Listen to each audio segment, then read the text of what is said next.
What's up, Shaman King fans, and welcome back to another episode of What's the Difference? The Shaman King edition, where I compare a work's various different media adaptations. Last time we mostly focused on Chocolov's story, which very drastically changed between the manga and the 2001 anime adaptation. As the manga had gone along, it had entered into certain arcs that were devoted to specific characters, especially when it came to Ren's team, where Ren had a story focusing on him. Horo also had a specific encounter, and then Chocolove, which rounded out a couple of days of massive turmoil for our heroes, where the shaman fight was shifting in a completely different direction. Meanwhile, in the original anime, these stories existed to a certain degree, but were adapted in various different ways. Whereas Ren's story was, in the manga, about him grappling with the fact that he at one point had killed this pacifist Crom, and his brother Necrom joined the forces of Hao in order to act as a distraction, where Ren allowed himself to die to atone for his crime, only for him to be resurrected by his friends and need to confront his own darkness. This was present in the original anime. However, the whole situation with Ren killing Crom and Necrom was dealt with the whole storyline of Lady Nyoren trying to draw out Ren's darkness and have it kind of consume him. And Ren's near-death experience came from him trying to save his allies. Meanwhile, Horo's storyline was one of him needing to grapple with the fact that he didn't have enough power at the moment to really make a significant difference against, let alone any of Hao's minions, and him needing to find a way to kind of overcome that and prove to himself that even if he wasn't the absolute strongest, he could still make a difference in other ways. This was present in the original anime as well, but it was also involved with the whole storyline of Lady Nyoren. Horo's inner darkness was the fact that he had lost to Yo and his despair at how weak he felt, but also in another side story where he was looked down upon because he was young. But Chocolove's story is the main one, and the one with the biggest difference, as his storyline in the manga is one of wanting to repent for the fact that when he was younger, his parents were killed, and thus he wanted to take it out on the world, became a gang member, gunned down these kids' dad one Christmas day, but later on he left that life behind, only for the kids to have hunted him down with this mechanical golem, killing all of his friends, and even going so far as to killing Chocolove too. And while he will be resurrected, he's still grappling with the guilt of what he's done and the want for a way of repenting for his action. This isn't even remotely present in the original anime, with Chocolove's whole story only being the one of Lady Nyoren, whereas Ren and Horo fell to their own darkness.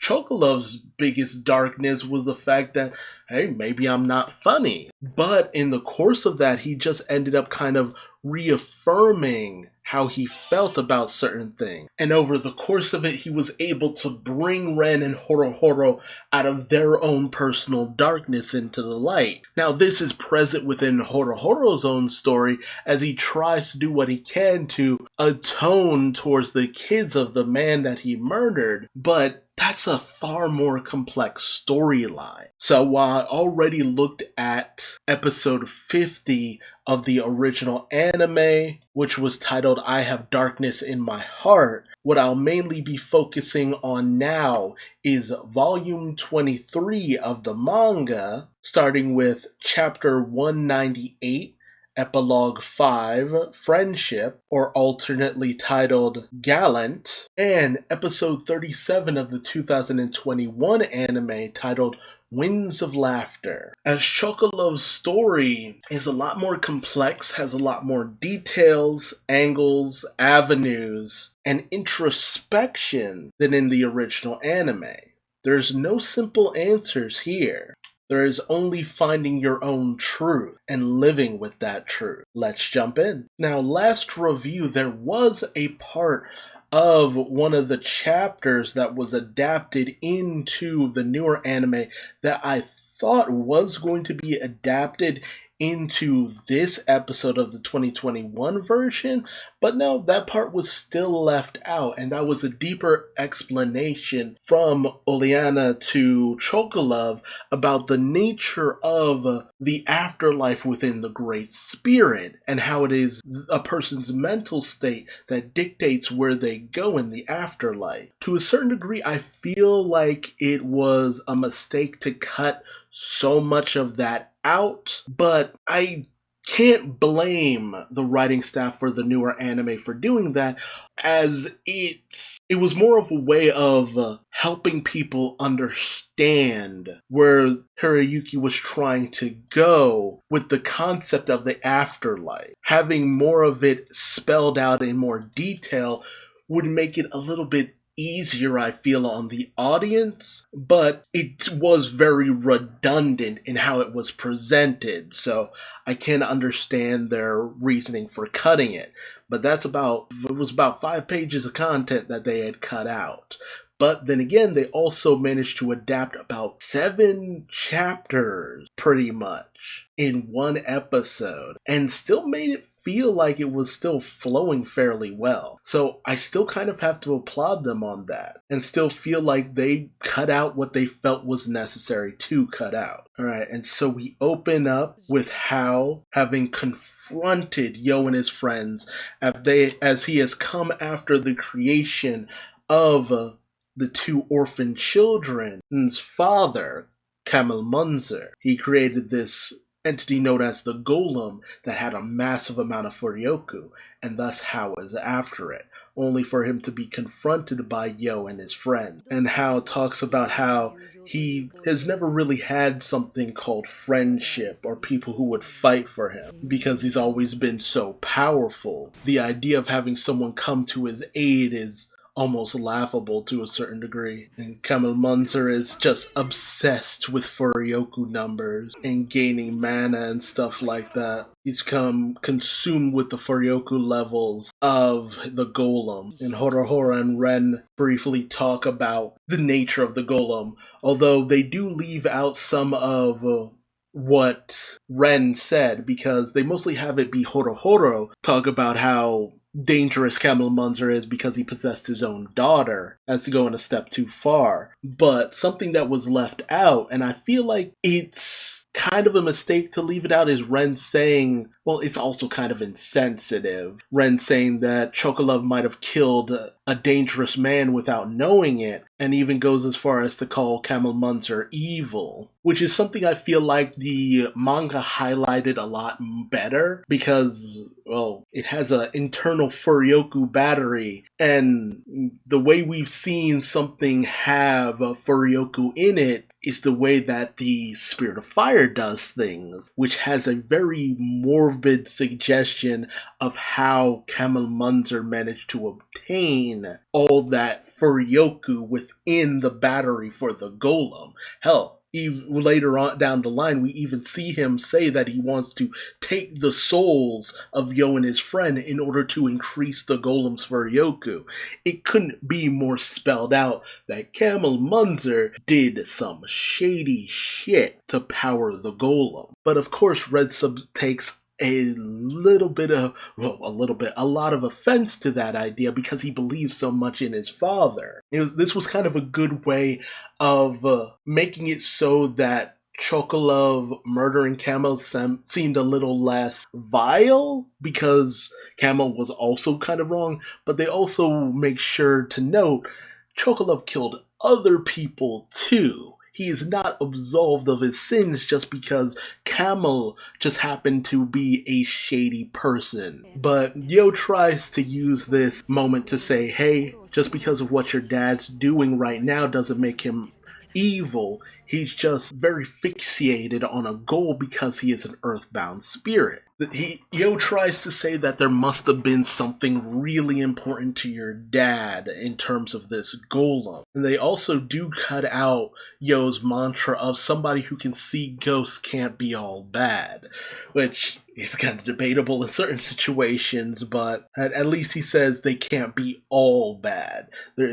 Saying that there must be something redeeming towards Camel. There had to be something deeper as to why he did what he did, even if it was probably wrong and a little bit insane. Though they do also cut out Horo saying that, yeah, we're not all good guys either. Life's not that simple, which is another line that I feel like should have been left in because it's just like, yeah, no.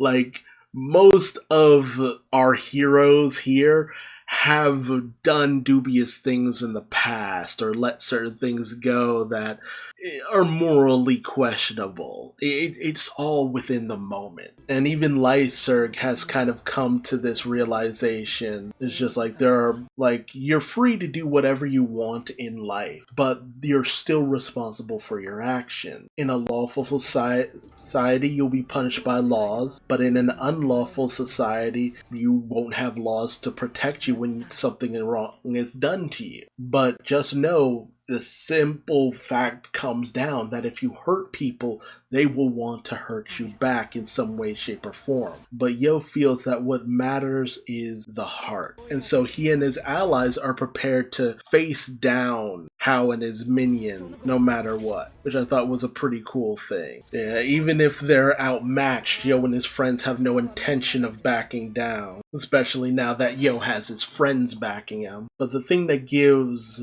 Hao a moment of pause is the idea of Yo's Spirit of the Sword, which is what he got from Matsumune's Ogre Slayer, which is a story that Lyserg, Ren, Horo, they haven't heard.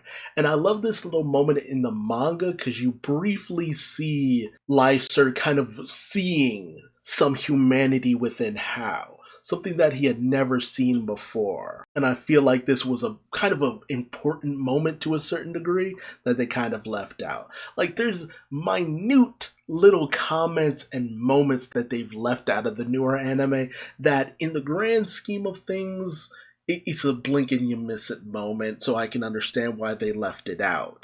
They're trying to get to the meat and potatoes of certain scenes, but at the same time, I feel like you lose a little bit of the deeper flavor of certain things. But Hao has rough feelings about his memories of Masamune and realizes that Masamune might have been his only friend. There's a lot of complex emotions with what Hao feels towards Masamune. And I do love that they kept in the moment of, some of Hao's minions looking at him as he's looking on wistfully. Because again, this is like the closest thing of a moment of humanity that we've ever seen of Hao throughout this entire manga. Like time and time and time again, Hao has been cold, dismissive to all things human. And Masamune was not really present or brought up in the original anime, so they didn't really do too much with the character.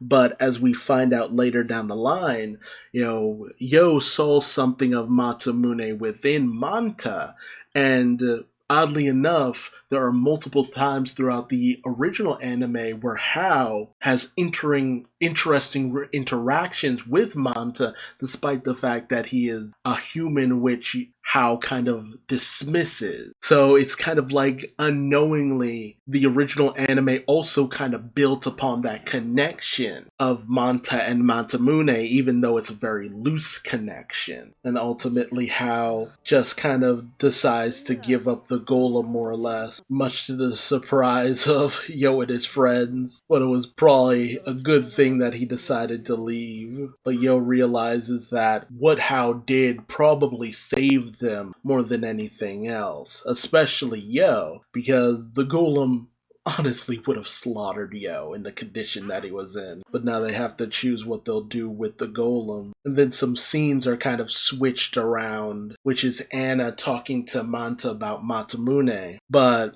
that'll happen a little bit later. We enter into chapter 199, Epilogue 5, Stop, or alternatively titled Stop the Golem. The anime does cut out some of the discussion that Ren, Horohoro, and Lyserg have about the complex nature of the golem, but it all comes down to Yo's feelings of wanting to help Red Sub and Cerium. Like, there is a lot of discussion amongst Lyserg, Horohoro, and Ren that is completely gone. But ultimately, the scene ultimately boiled down to was, despite the fact that Lyserg, Horohoro, Ren have differing goals, they still work towards helping each other out when it really comes down to it. And Yo feels so much relief that he can finally pass out from all the injuries he's received. We also cut out the moment where they do kind of come together when they realize Yo's been hurt pretty bad. He's finally felt relief now that they're all there, and they actually want to help out. It's a very nice moment that is a shame it was left out, but again, the anime is trying to keep the ball rolling, but it just is leaving more and more little interactions out more often than not. But ultimately, everything is interrupted when Camel Munzer goes back on the warpath. And then a lot of the battle of Horohoro, Ren, Lyserg facing off against the Golem is also cut out. Like the revelation that Camel Munzer wants to replenish the golems Furyoku with their souls, and Horohoro coming to the revelation that, the golem recharges itself the same way the spirit of fire does, by consuming soul. Which, again, there is a very terrible implication behind there as to what Camel Munzer did in order to give this golem so much power. Yeah, but a lot of the fights are cut out, and they cut out the moment where Horohoro, finds the resolve to try to take down Camel Munzer and the Golem. They also cut out the moment of Horohoro showing off to Ren that he's learned the shamanic oracle, which is the ability to read the flow of Furyoku in order to dodge more dangerous attacks. As we end up in chapter 200, titled Epilogue 5, It, or, alternatively, You're a Man, Aren't You? Stand and Fight, which has a longer title than the other one. And a little bit of Horohoro showing off what he could do.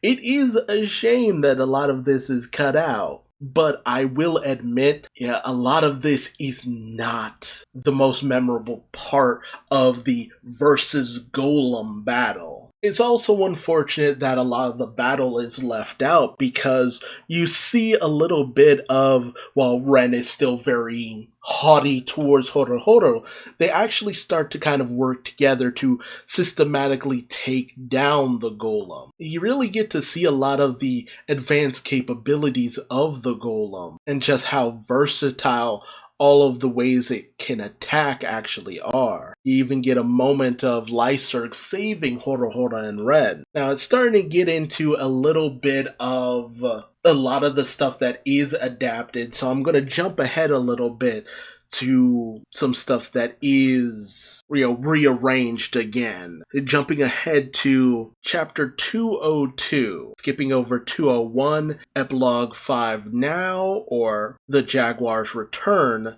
to chapter 202, Epilogue 5, Forbidden Finland, or just Forbidden Finland, as we pick up with Mikihisa, as he talks about how he knows how to stalk the golem even though he's not in the best of condition. It also rearranges some of the backstory of how it's told with Camel Munzer and Mikihisa and the friendship they started.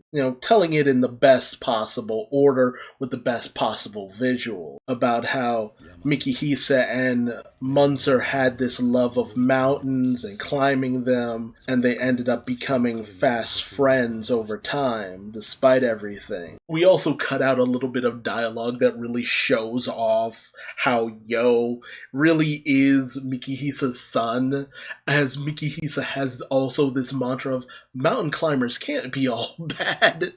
It's just, yeah, Mikihisa very much is Yo's dad. But they became really close friends over time. And Miki originally didn't have any interest in any of his research, but he had his ideas. But there was this overall nature of Kamal Munzer knowing that his research was something dangerous that could have very well gotten him killed.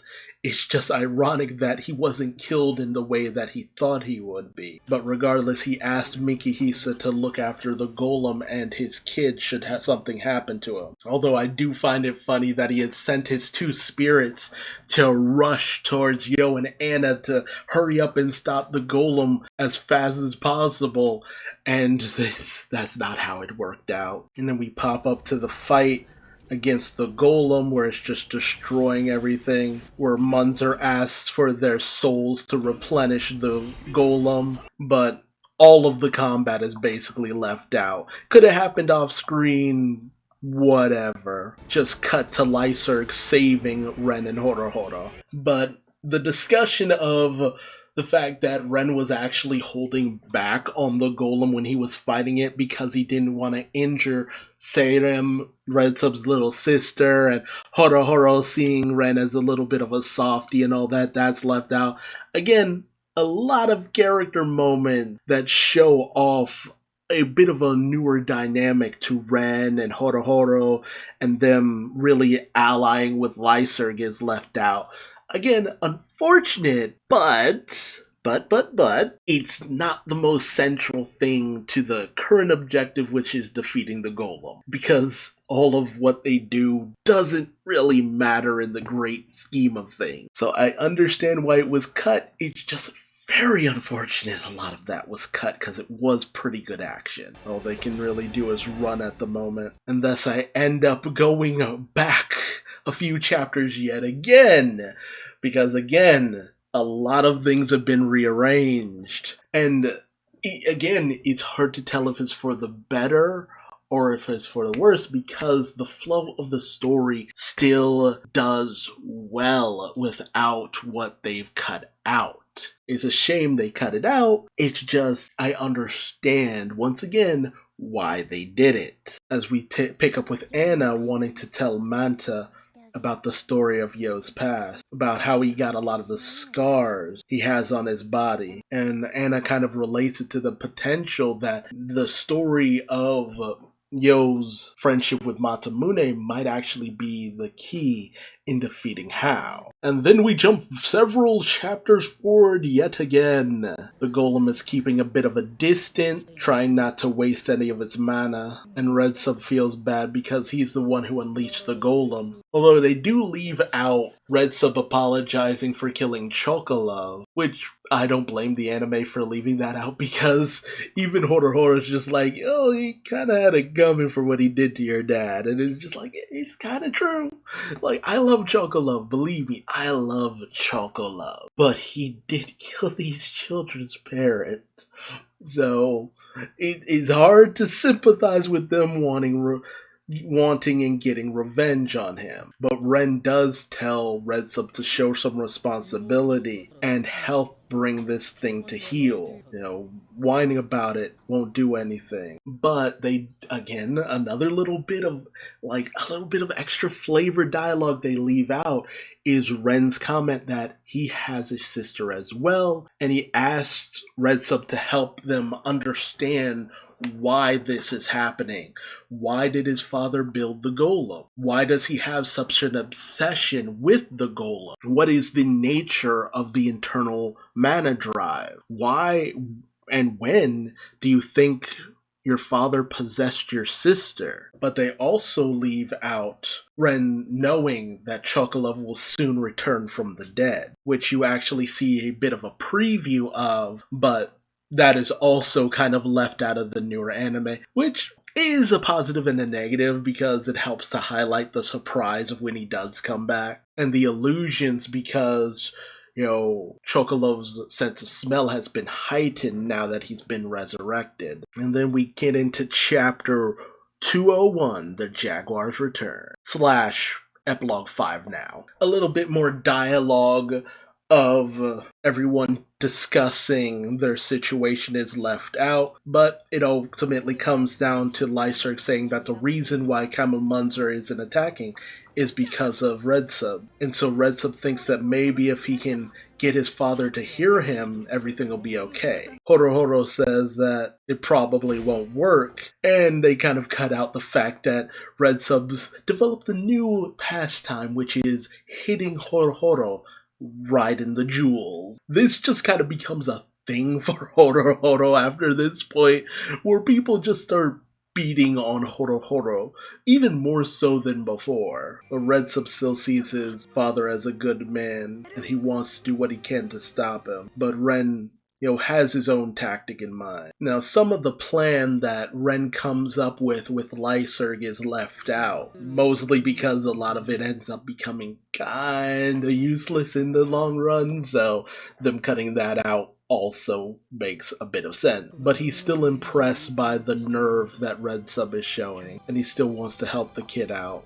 Camel Munzer knows that they're up to something, still obsessed with thinking they're after something with the Golem. Red Sub tries to get his dad to listen to some way, but ultimately Camel Munzer doesn't listen, and he fires a massive blast. It's such a sad moment where Red Sub is just like, Dad doesn't even listen to me, he doesn't even see me. The fact that he's even willing to try to kill his son. And in comes the man of the hour, who acknowledges this is my fault, and he brings out the giant head. They do cut out the image of, I'm not even going to try to say the spirit's name, the spirit blowing the blast away.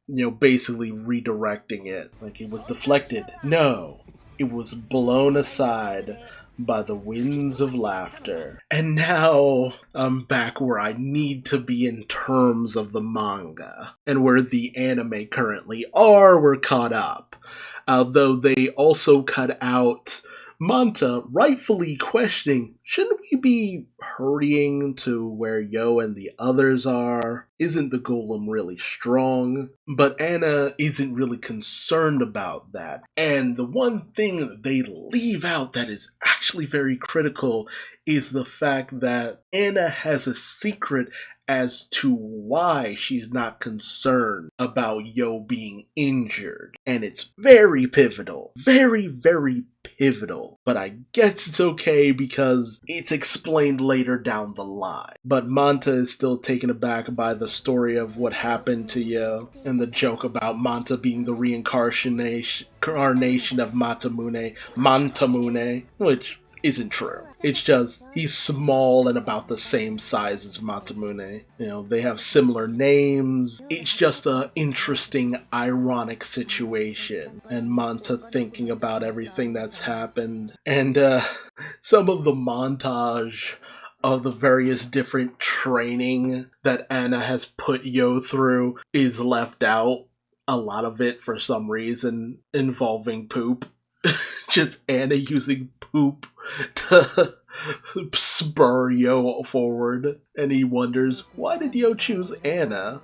He's experienced so much suffering because of her. And then Manta realizes, oh no, she can read minds. But Anna reveals, yeah, no, I can't do that anymore. I haven't done it ever since the day that demon was defeated, and because of that, Anna will do anything for Yo, because he saved her. She'll make him Shaman King no matter what, if that's his dream. This is a beautiful moment in the manga and in the anime. It's just yes, they nailed it. Nailed it where it counted. And then again, Spirit of Fire in plane mode. Always kind of weird to look at. And Oppa-cha asking why Hao gave up the Spirit of Fire. And Oppa-cha having some inner thoughts that are no thoughts. And Hao admits that he gave it up to help Yo. And something that is also left out of the newer anime is Hao mentioning that the only people in Hao's group who know about his ability to read minds are Opachao and Lucas. Honestly, the fact that Opachao is so close to Hao, I think that also comes from the fact that he's fairly small, just like Masamune. Hao also notes that Yo wouldn't have backed down, and he decided to just walk away, even though he would have loved to have fed on the spirit of fire. But they do include that Hao thinking Yo does need to grow stronger, so might as well use the golem for that. And for some reason he wants Yo to be there when he sees Masamune again. But Hao does have a plan for Opachao. You also have Chocolove introducing himself to Kamal Munzer and telling him that he's dead, that he killed him on Christmas 3 years ago. Although the funny thing is, Chocolove says, well, so what? And then we enter into chapter 203, which, again, is either titled Epilogue 5, Indio Power, or Machu Picchu. And it opens up with everyone hearing Chocolove say, so what? And it's just like, dude, what the hell? And Chocolove kind of ignoring their questions about what's going on with him. Kamal Munzer hears the proclamation that he's dead, but Chocolove has decided that he'll stop the golem no matter what. They've cut out a lot of the reactions from everyone. Ren realizing that Chocolove seems a little bit different.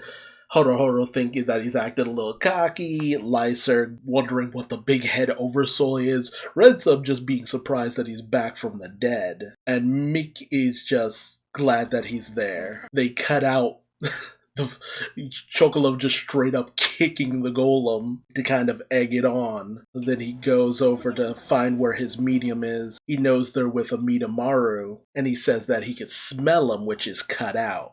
Which, again, is clues towards, Chocolove's new condition, which Amidamaru immediately realizes. And Chocolove goes racing into battle, where Kamal Munzer doesn't want to believe that he's dead, and Chocolove just starts jumping on the air like he's riding through platform. Some of the action of Chocolove taking on the golem is kind of cut out. Everyone wondering how Chocolove seems to be dealing with the golem so easily, and wondering how he is just walking through the air.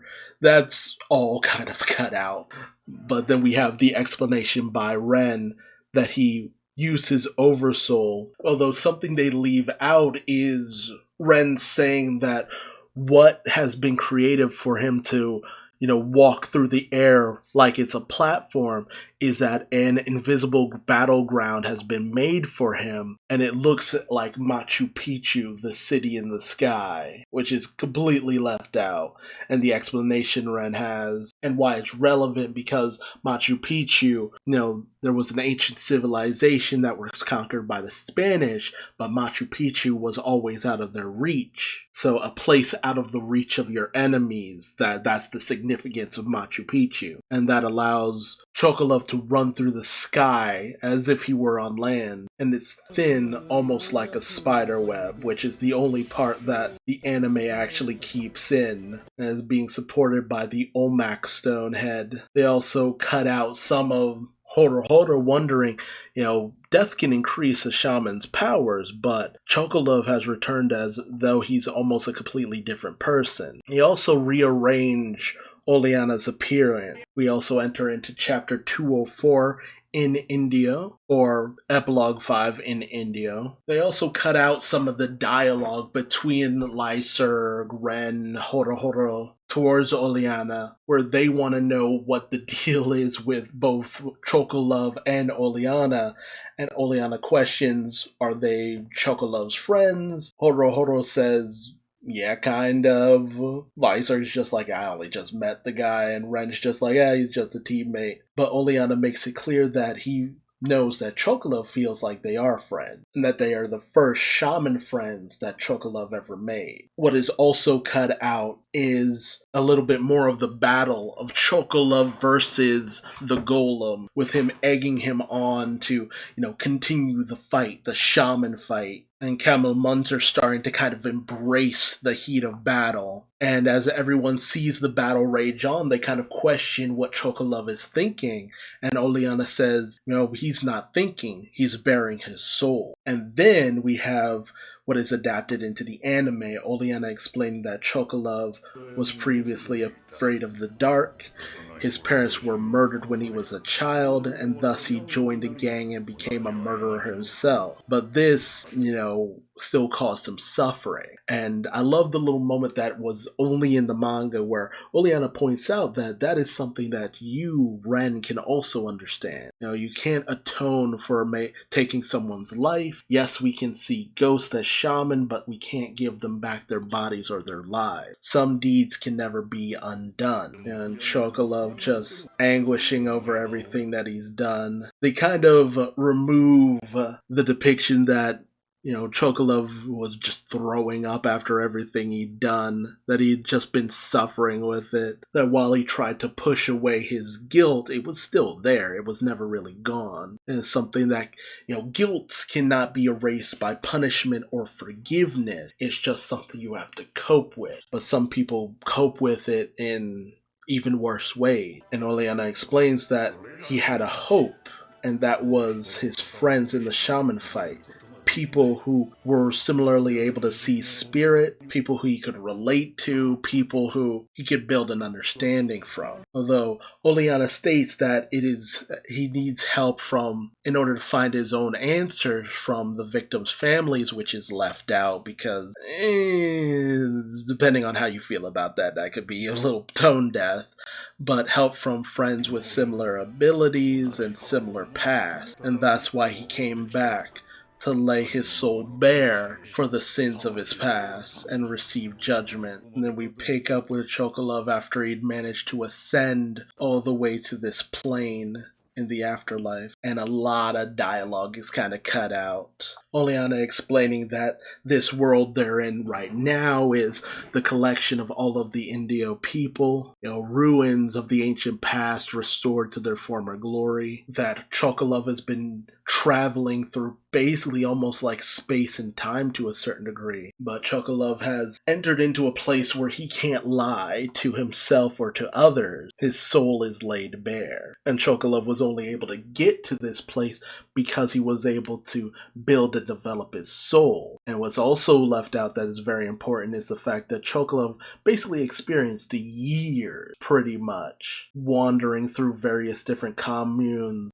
finding himself, developing himself, growing himself from a certain perspective. It was something that Chocolove had to go through himself. Even Oleana couldn't stay where Chocolove was just because it was difficult for him to even be there, because it was not his place in the Great Spirit. And Chocolove realizing how insignificant he kind of is in the grand scheme of things. You kind of see Chocolove giving up on the thought of becoming Shaman King, but because it's just like, yeah, that's just not me. They also cut out some of Chocolove, being around some of the Indio people and exploring their culture, their home. But Oleana takes him to face his final test. And Chocolove, his whole position now is, being there for others who might need him in some way, shape, or form. His purpose in life is no longer to serve himself in any way. It is to serve others and help them, and one day truly answer for what he did, in life. And so he's taken to 1,000-year-old soul. It's not explained that it has over 100,000 Furyoku, but it's the power of Pascal Abja, or was it Pascal Abaj? And again, a lot of details are also left out about Pascal Abaj as we enter into chapter 205, titled Epilogue 5, Pascal Abaj, or just Pascal Abaj. And a lot of Oleana's explanation is left out about how it was a mystery to most people, but to them, they consider it a savior. And we cut out some of Horohoro, Lyserg, and Ren, gazing upon this new spirit and knowing how powerful it is. We also have the revelation that while the Golem originally started with over 500,000, it's now down to 110,000. And Chocolove's greatest statement, knowledge is the greatest weapon. You also have Oleana saying that it was his destiny to one day come upon Chocolove, and him asking everyone the question of why do shamans gain so much power through dying. Oleana saying that Pascal was a boy who fought in the shaman fight, and then it is adapted into the newer anime. A spirit who could give hope. Pascal did not win, but he was so impressive in his tenacity that he was seen as a god and prayed to by the people, and it would take someone with a lot of power to be able to control such a being. This is Chocolove's final test, to control this great power. And then we have Chocolove have this inner monologue about fear, darkness, being rejected, failure, fears that paralyze people, a fear of death, a fear of passing on, a fear of the punishment hereafter. Chocolove even wonders if there's anything for him to fear now that he's already dead, but even in death there is still something to fear. Living without fear isn't really living. There's no courage in that. Even though he already died, he should never let go of that fear. It's that fear that can help him live. And they cut out him, confronting his fear, which is basically hell. Eternal damnation. And Chocolove tells Karl Munzer that being trapped in darkness can also be a fate worse than death. And Chocolove has decided to save Karl Munzer's soul. That yes, he killed him, but so what? Karl Munzer still has a soul that burns with a passion that can't be snuffed out. And so he wants to settle things, them bearing their souls against each other. And this is where Chocolove's lesson in the original anime also comes into play. Chocolove facing his fears, understanding those fears, accepting those fears, and having the strength to move past those fears. It's not letting go of those fears, it's just understanding them and moving forward. And Kama Munzer starts to kind of accept that as it is someone bearing their all against his. It's very similar to when Yo went up against Team Iceman. He wasn't trying to disrespect them by just trying to talk things down. It is, no, you went through a lot of work and effort. Show me what you got. Show me all that power you've managed to just bring to the forefront. Place it all on the line. Show the world what you've worked so hard for. And Chocolove is just like, I can't undo what I did. This is the only thing I can do. His soul is suffering, and I have to do what I can to, give him his dream of the shaman fight, even if it cost him his life. And then Chocolove displays a new Oversoul, and then he shows off a brand new Oversoul. I still love the transformation sequence in the anime, and his double Oversoul, Jaguar, and he uses Jaguar Shaft. And thus we end up in chapter 206. Epilogue 5, settle the score, or just settles the score, whichever. Some great animation for the anime. They cut out everyone kind of being impressed by what Chocolove did, and even Oleana being impressed and saying the beast within awakens. I loved this moment in the manga. It's so cool. But despite the damage that Chocolove unleashed, the golem once again repairs itself, goes in for the attack as everyone just looks on. And they cut out Red Sub kind of understanding what Chocolove is trying to do himself. It's just like understanding that, Chocolove is trying to fulfill his father's dream. He lived to create this golem. If, he can just fight in the shaman fight and lose, then he can at least rest in peace knowing that he at least tried. He can, pass on with no regret. But Oleana says it's not that simple. It goes a little bit further than that.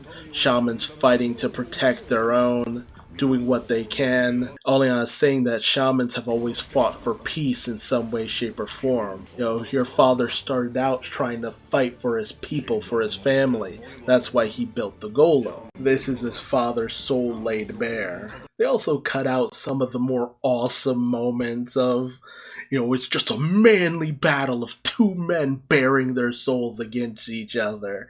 It's unfortunate, but it's still cool in the anime. Again, a lot of somewhat unnecessary dialogue just kind of cut out. But you get a nice little moment of Kamal Munzer just kind of smiling as he's, again, laying his soul bare. And then they both go in for the final attack, only to be completely deflated by Anna coming in and knocking them all down. That's why Anna is the true most powerful in the world, saying that this is a pointless fight, ultimately. I gotta say, I love how much more intimidating Eliza is rising up with Anna in her hand in the anime rather than in the manga. Although they also cut out Anna's introduction to Lyser because this is their first time meeting. Then she goes over and kicks Yo awake. But there was a reason behind that where she just so callously kicked him right where he was injured. And the manga, again, plays coy and makes to an allusion to what it was learned in this situation, but, it's kind of passed over in the newer anime. And thus I've finished volume 23. Yes, in this one episode, an entire volume was covered. Not in its entirety, but enough. Like, they are racing towards the finale, but I'm not mad at what they have cut out. That's the strange thing. And thus we end up in chapter 207, Epilogue 5, Winds of Laughter.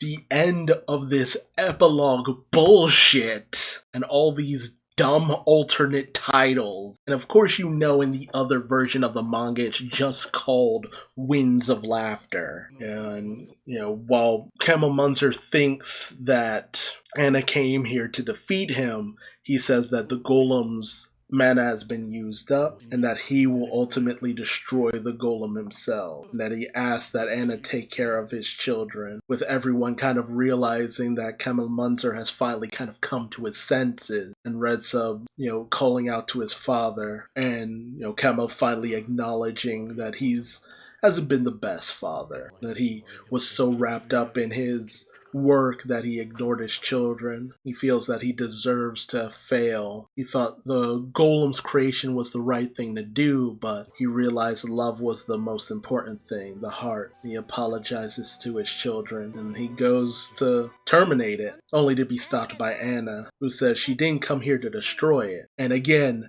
in the manga she's just on the ground, but I love that in the anime she's still being held up by Eliza. It just gives her this air of superiority in the anime. I'm just like, anime staff, you made such a good choice to do this. It's just such a cool visual that is too awesome to lose. And Anna has every intention of taking the Golem for her own and using it to defeat Hao, which is not what she originally told Manta. Also, dumping your kids on her, she's not too happy about that either. And Munzer tries to explain, the Golem's mana, it's gone. You can't really use it anymore. But Anna's just like, it just needs to be recharged. I might know someone who can do something like that. But she wants Munzer to stick around to show her how to control it, and thus Anna has obtained something else. Dr. Munzer has been brought into the grouping of ghosts who have been brought into the Asakura family, more or less. They had a big feast and partied, and then slept from the exhaustion of everything that's happened. Faust and Chocolove needed to be Faust treated Yo and Chocolove. They weren't seen for the rest of the night. Red Sub and Serum fell asleep in Anna, Tamao, and Parika's room. Manta wasn't sure what Munzer was going to do now, and Mikihisa, he didn't know that Mikihisa was still, out there in the elements, exposed and bleeding, waiting for Yo and Anna to stop the Golem and come and help him or something. Manta wonders about the Gandahara that helped to resurrect Chocolove. The allusion is made to Faust's new powers from the Ultra Senji Rekatsu. I feel like I'm gonna bite my tongue saying that. There's Lyserg, Horo, Ren, Hao, Anna, all these people going through these different emotions. And it's been a long time since we've had Manta narrate things. And then we pick up with a nice little moment. Chocolove just meditating out in the wild. Again, they've just made his belly so big. Unfortunately, that's one thing of the redesigns that Hiroyuki did to a lot of characters that ended up becoming the most prominent. Chocolove having a big belly. I don't mind the Audi, it's just that weird big belly he has. Like, dude, come on. I always did love this moment in the manga, and I think the anime did a wonderful job of just showing this off. Meeting up with Chocolove. I think this is a great moment between Yo and Chocolove.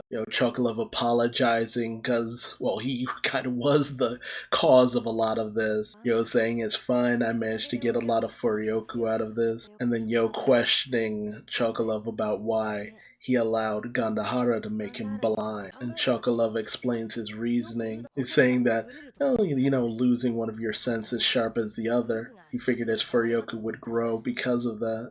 Saying that's not alright. And Chocolove realizing he can't really hide a lot of his emotions from Yo. And he says it's not just simply about atonement. He also wants to make the kids laugh. But he caused, while Red Sub was one thing, he didn't completely lose himself. Serum lost a lot.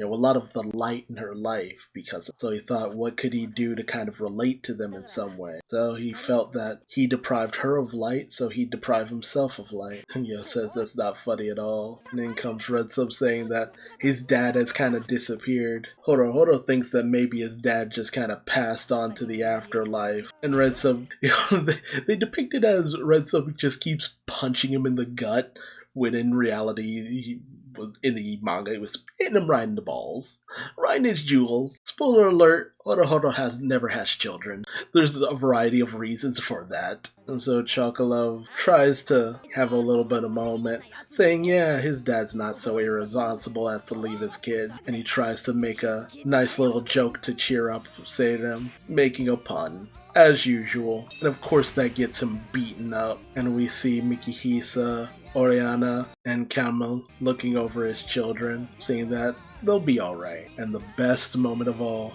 that little smile from Seirem. Oof, that moment always gets me. It's like, while Chocolove might never fully be forgiven for what he's done, the children are kind of able to move past the torment of what happened to their father, and they're able to start to live different lives from here on out.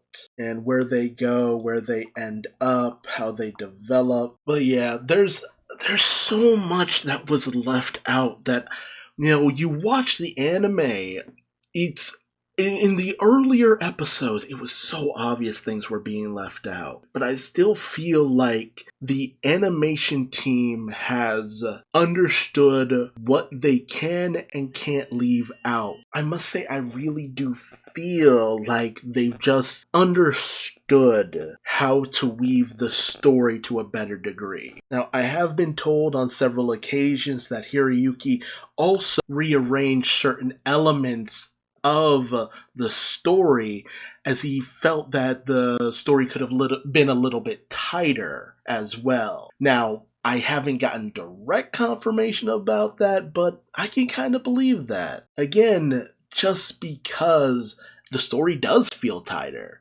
Like, these episodes that have been going by, it doesn't feel like they're rushing through things. It feels like one thing is just happening after another. They take moments to have characters interact and breathe where is necessary. And the things that are cut out are just things that reiterate certain elements. I don't know, I just have a hard time believing that Hiroyuki, who was so pivotal in the question of if the anime would ever even have a second adaptation, and he would only do that under the condition that they brought back a lot of the voice, as much of the voice cast as they could, and a lot of the music from before. Like, he just had a really deep connection with the series, and I can't see that having completely gone away. But I think despite the fact that they crammed